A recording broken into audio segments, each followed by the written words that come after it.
Assalamualaikum warahmatullahi wabarakatuh. Pada video ini saya akan menjelaskan bagaimana caranya melakukan analisa data pada studi meta-analisis dengan desain eksperimen ya atau RCT Random Control Trial menggunakan aplikasi yang ini aplikasinya paling sering digunakan ya.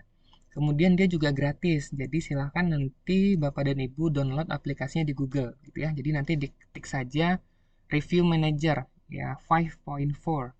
Nanti tinggal ikutin saja petunjuk download dan installnya. Nah, kalau sudah di-download ya diinstal, kemudian dibuka aplikasinya, kira-kira tampilan yang akan muncul seperti yang ada di layar Bapak dan Ibu sekalian. Nah, kalau muncul begini, nanti di-close saja. Terus kita pilih File, New, ya. Next, kita pilihnya Intervention. Karena kita mau melakukan meta analisis pada studi yang jenisnya eksperimen gitu ya. Next, biarin kayak gini aja. Terus centang full review, finish.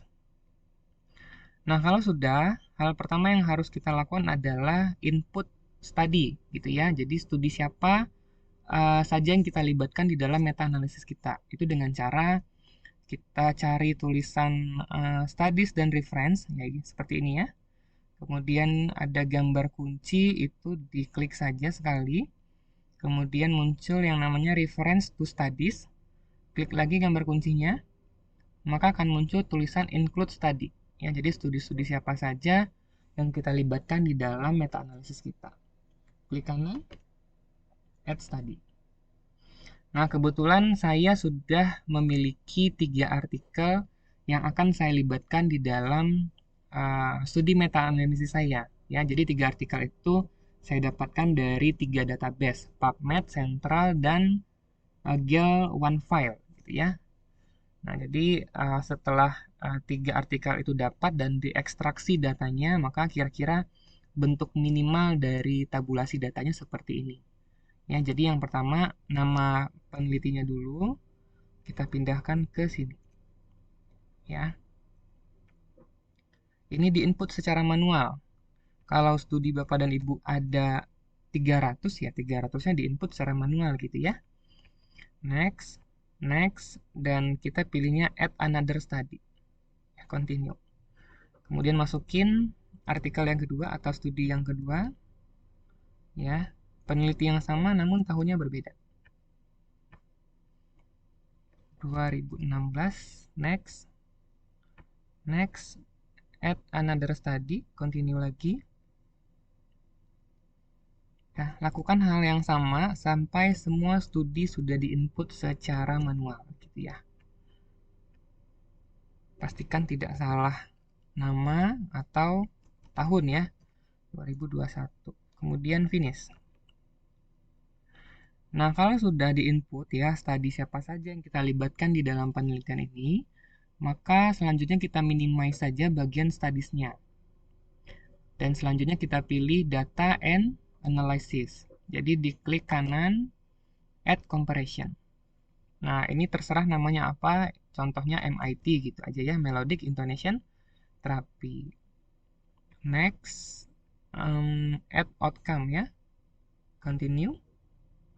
Nah, muncul tampilan seperti ini. Jadi kita diminta untuk memilih tipe data yang kita gunakan di dalam meta-analisis kita.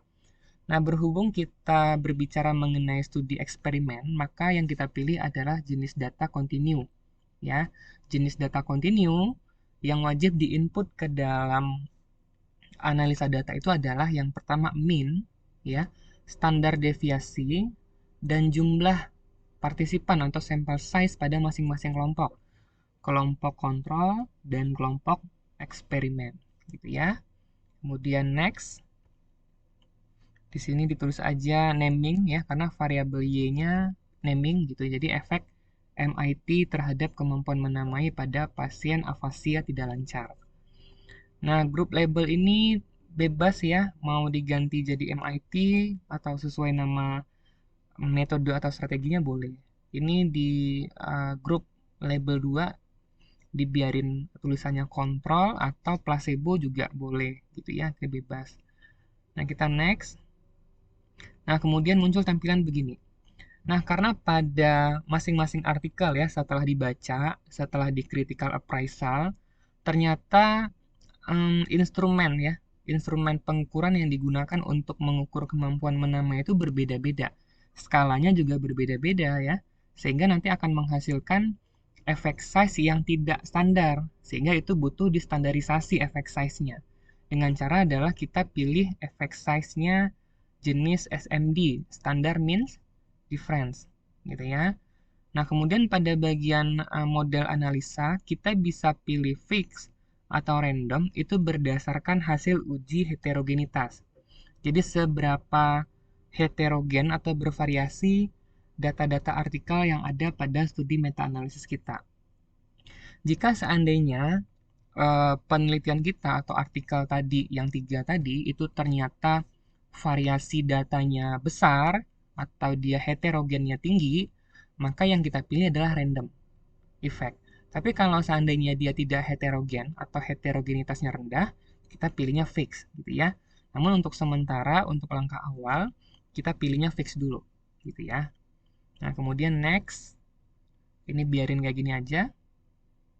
Ini diganti MIT aja boleh ya, disesuaikan saja.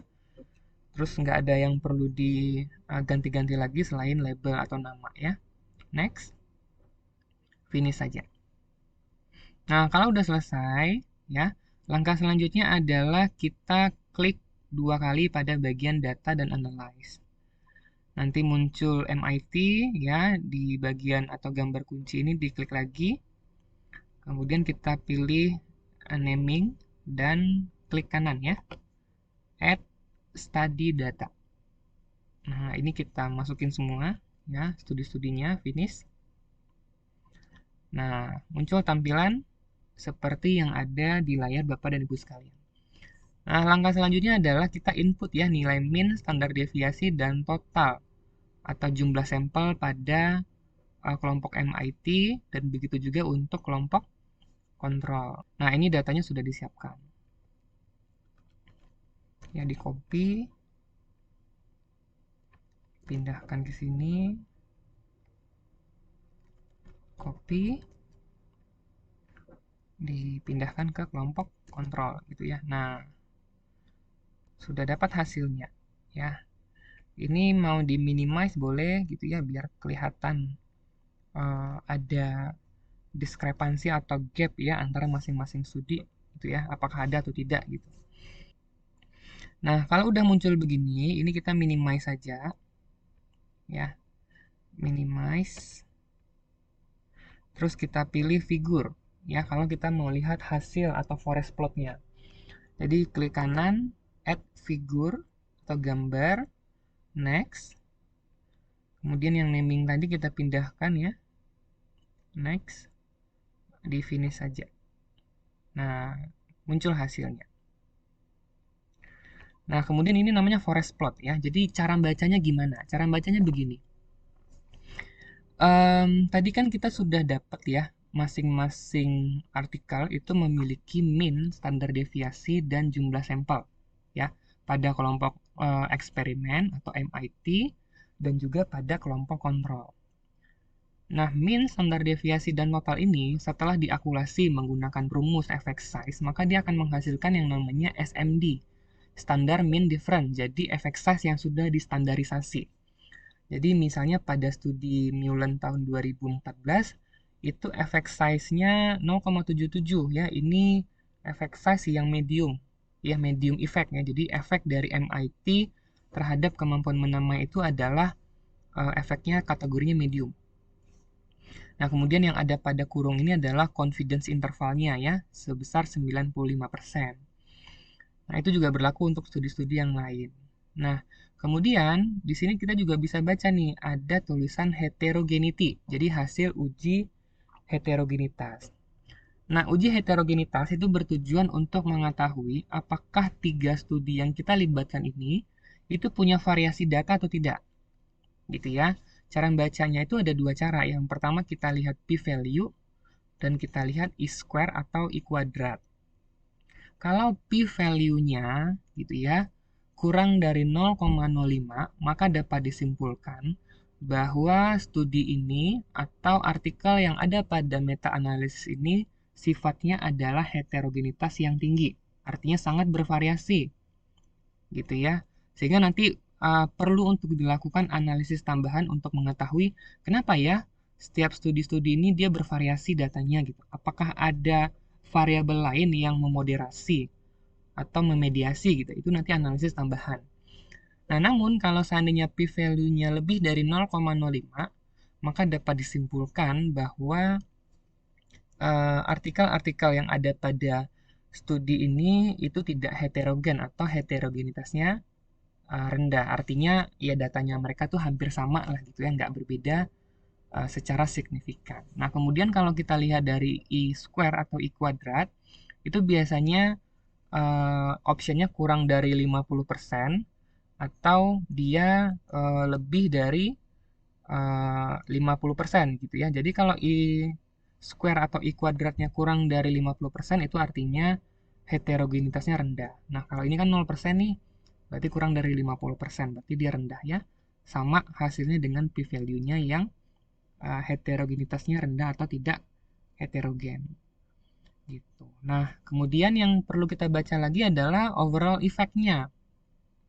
Jadi untuk menjawab hipotesis apakah MIT itu efektif ya secara signifikan untuk meningkatkan kemampuan menamai pada pasien afasia, itu kita lihatnya di p-value. Kalau p-value-nya kurang dari 0,05, maka dapat disimpulkan bahwa MIT ini punya efek atau pengaruh yang signifikan untuk meningkatkan kemampuan menamai. Tapi kalau p-value-nya di atas 0,05, berarti dia nggak signifikan atau tidak ada pengaruh secara statistik yang signifikan. Nah, berhubung di sini p-value-nya 0,13, artinya di atas 0,05, maka bisa disimpulkan bahwa MIT yang diberikan untuk tujuan meningkatkan kemampuan menamai pada pasien afasia tidak lancar itu tidak signifikan pengaruhnya. Nah, gitu Bapak dan Ibu sekalian. Semoga bermanfaat. Saya akhiri. Assalamualaikum warahmatullahi wabarakatuh.